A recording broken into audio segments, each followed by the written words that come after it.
Good morning. It's Wednesday, January 12th. We're bringing you the latest news making headlines to help start your day. Breaking this morning, neighbors rush out of their homes after a carbon monoxide leak.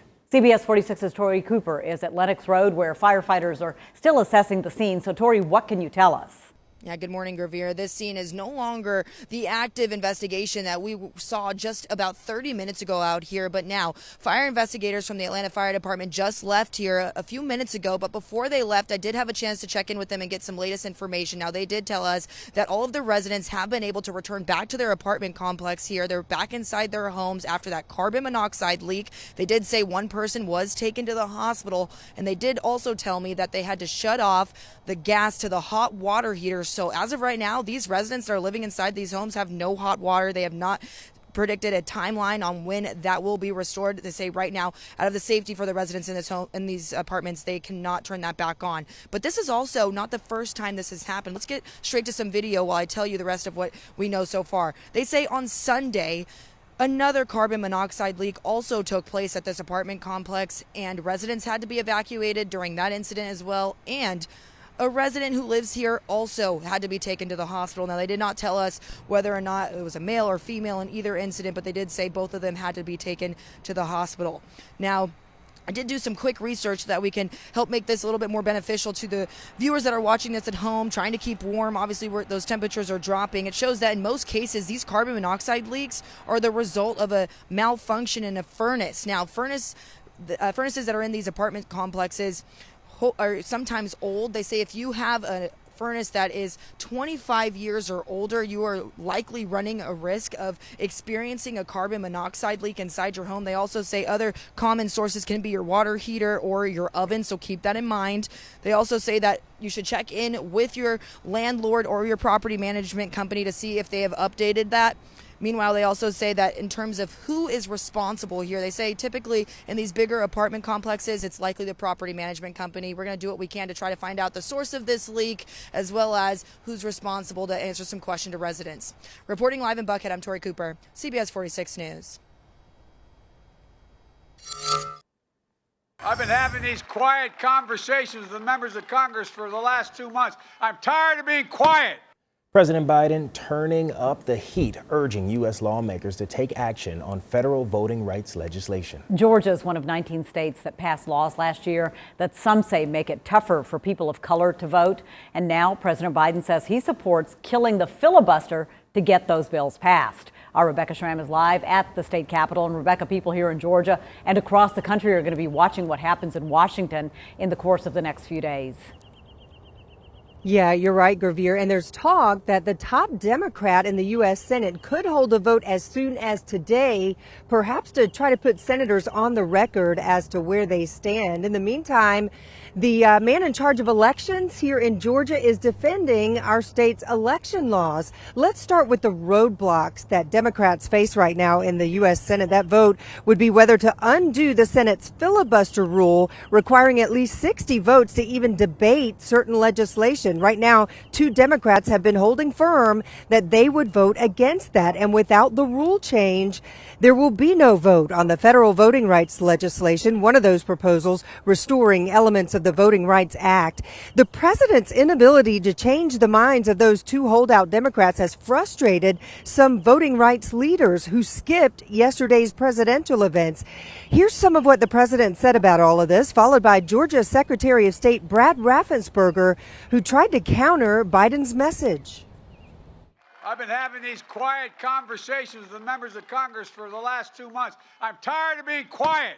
Make no mistake, this is an attempt to weaken election security under the guise of voting rights. And Governor Brian Kemp also chimed in, saying Georgia's election laws make it easier to vote and harder to cheat, and that the federal laws would undermine Georgia's laws. We'll, of course, keep you posted on what happens in D.C. Live at the state capitol, Rebecca Schramm, CBS 46 News. Thanks so much, Rebecca. Now at 6:30, we're keeping an eye on today with the stories you need to know. The Federal Reserve plans a number of interest rate hikes this year to help fight inflation. The Fed is also set to end its monthly bond purchases that supported the economy during the pandemic. Higher interest rates are a way to slow the flow of money through the economy and cool down inflation. Policymakers have already signaled a rate hike could come as early as March. Tennis star Novak Djokovic has admitted he did not immediately isolate after testing positive for COVID-19 last month. However, he denies knowing he had the virus when attending public events. The tennis star issued a statement on Instagram saying he has worked to get tested for COVID and protect those around him. Earlier this week, an Australian judge ruled he could stay in the country after entering without a valid exemption for the country's vaccination requirement. The Senate has agreed to award the Congressional Gold Medal to Emmett Till. He's the black 14-year-old who was murdered by white supremacists in 1955 for reportedly whistling at a white woman in Mississippi. His brutal death sparked the civil rights movement. Dole is recalling dozens of types of prepackaged salads due to concerns over listeria. The recall includes Dole salads as well as store brands sold at Walmart, Kroger, and Aldi. You can check the product lot code in the upper right-hand corner of the packaging to see if that item has been recalled. Codes beginning with either a W or a B are affected, and Dole recommends you throw them out immediately. And how does this sound? A San Francisco-based company is the first major tech company to permanently introduce a 4-day work week. Bolt says the goal is to drive up productivity, keep employees happy, and reduce burnout. They did a test for the shortened week, and 94% of the employees said they wanted that program to continue. Take a look at this crazy new video in North Carolina. Luckily, everyone is okay after this freight train went through a mobile home. Wow. The train was only going 10 miles per hour. Bits and pieces of the home went everywhere. Not a scratch on the train, though. The home was supposed to be towed across the tracks. Clearly, that didn't happen. Right now, crews are looking into why the crash happened in the first place. And prices are climbing, and it might be time for your paycheck to match. According to the Federal Reserve, we saw more than 6.8% inflation last November. Yeah, that's actually the highest since June of 1982. Investigate TV's Rachel DePomba explains why now could be a good time to ask the boss for a raise. Workers have a little more power this year. You are valuable and employers know it. Companies across the country are pulling out all the stops to hire, offering signing bonuses and increased pay.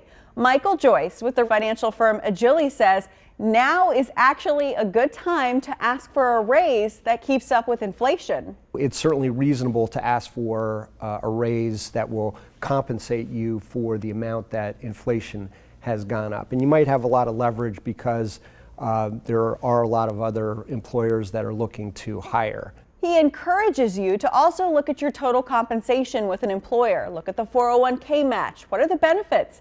Is the employer paying any of your health insurance premiums? While he doesn't encourage folks to make threats of leaving without a job lined up, he does say if you don't ask the question about a raise, the answer is always no. With this Investigate TV Watch in Your Wallet, I'm Rachel DePompa. It is 6:46 and trending this morning. Potato chip brand Lay's is making a return to Super Bowl marketing after nearly 2 decades. Plus, the 2022 Oscars are planning to return to an old tradition. Our Brooks Baptiste joins us with the stories topping your social media feeds. Hey, good morning, Brooks. Hey, good morning to you, my friends. Yeah, the last couple of years, the Academy Awards has lacked something that would usually make or break an awards show. I'm talking about a TV host. Yeah, on March 27th, that ceremony will be the first with a host since 2018, which was when Jimmy Kimmel took the Oscar stage. No word yet on who this year's host will be. Well, despite the pandemic, the TSA screened more than 110 million people in the holiday season alone. And now the agency is sharing a list of some of the most odd items that were confiscated from travelers. All right, this list is kind of crazy. So topping the list is a chainsaw confiscated in New Orleans. There was also a meth-filled burrito in Texas, a machete in Washington, D.C., and then bear spray in Florida. Thankfully, Atlanta did not make that list. All right, guys, well, it's been 17 years since you've seen a Lay's commercial during the Super Bowl. Well, they are going to be making a comeback this year. The company is launching Golden Grounds, which are NFL team branded chips, and they're made with potatoes grown in fields that are mixed with some of the dirt from 29 of the league's teams. Now, they say they're tasty. But essentially, I know you're wondering, okay, so what is it, like the actual dirt? Yeah, they say that you're going to be, well, they don't say that you're going to be eating chips from the ground. That's what I'm saying. But they're saying that depending on how you look at it, this is going to be that same soil from the NFL. Is that supposed to make it better? I don't know. Maybe it changes the taste. I'm still stuck on a chainsaw On the coming through the. airplane. How does that happen? How do you even or walk with one of those and get through the front or a door? machete? Yes. Who There's thinks some that's crazy okay? people in the All world. these stories, I just All don't right. understand. Okay. We're getting numerous calls on this. Just they're saying by the Drexel Hill Methodist Church appears to be a medical helicopter. The best way to describe it is a miracle. Obviously, this pilot had a great command of the helicopter. Really incredible footage showing the aftermath of a medical helicopter crash in Pennsylvania. All 4 people on board survived with non-life-threatening injuries, and nobody on the ground was hurt either. We're told the pilot was able to help a nurse and a 2-month-old baby get out of the chopper. Investigators think mechanical trouble caused that chopper to go down. New this morning, the Biden administration is sending 10 million tests to schools every month. That's 5 million rapid tests and 5 million PCR tests. The White House says that will double the amount of tests done in schools compared to November. That's the most recent month for which data is available. It comes as national case levels are record levels right now, with one federal official saying nearly everyone will get the virus. CBS's Laura Podesta has the latest on the pandemic. A top federal health official offered a stark analysis of the highly contagious Omicron variant yesterday. Most people are going to get COVID. All right, and what we need to do is make sure the hospitals can still function. Hospitalizations are rising in 43 states. Healthcare workers say unless it's a serious case, don't overburden your local hospital. There's really no need to come to the emergency room just to be tested. You're going to take up resources and space that are needed for people who are more sick. Parts of the country like Arkansas are seeing a dramatic spike in cases. Right now, active cases have doubled since the last week. Here in New York State, the positivity rate is 18%, but there's hope the peak may be in the past. Cases are slowing down. The rate of increase is slowing down, but they're still high. They're still high, but we are not at the end. But I wanted to say that this is, to me, a glimmer of hope. Facing staffing shortages in Palo Alto, California, nearly 700 parents volunteered to work as cleaning crews, lunchroom supervisors, and classroom aides to keep schools open. There's never been anything in my career that is more energizing, inspiring, and just really a win when everybody's losing. Despite frigid temperatures in Wisconsin and Maine, these schools moved some classes outside to help prevent the spread. Laura Podesta, CBS News, New York. Thanks for watching CBS 46 News. Watch us live wherever you are, our mobile and our streaming news app. You can also watch us on Roku, Apple TV, and Fire TV.